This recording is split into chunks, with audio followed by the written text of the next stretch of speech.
打败苏联的手段都用在了中国身上，两套对华战略都不管用，拜登准备铤而走险，通过战争来维护霸权。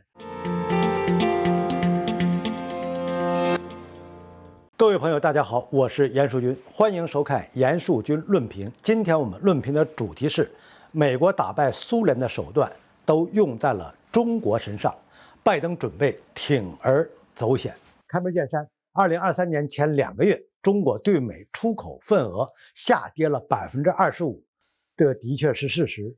据美国民众反映，超市里印有中国制造的商品比原来少了，越南、柬埔寨、印度的商品倒是越来越多。这说明一点，美国嚷嚷着要跟中国脱钩，还真不是随便喊下口号。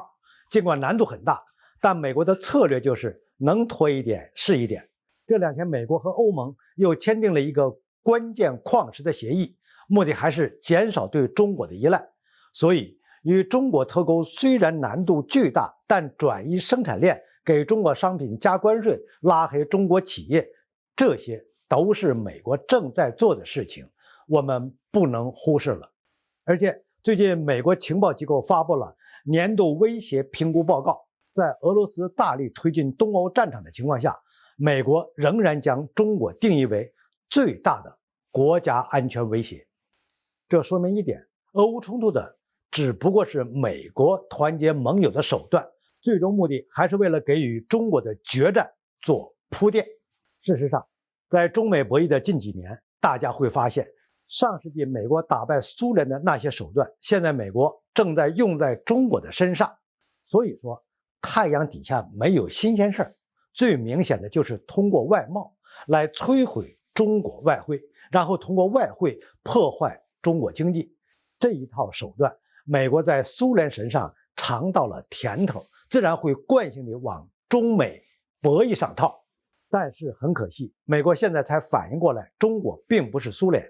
苏联当年搞外贸，主要是出口石油和天然气，卖的都是自然资源，商品单一，抗风险能力并不强。美国发布天然气管道禁运，然后给西方欧共体施压，就直接切断了苏联与外界的合作。但中国不同，中国搞外贸都是出口各式各样、种类复杂、使用广泛的零碎工业品。这些中国制造在中国世界工厂的全力运转下，销往了全世界，几乎成为了全地球人都需要的商品。美国在这方面很难做大文章。所以我前面说，美国脱钩是真，但只能一点一点脱。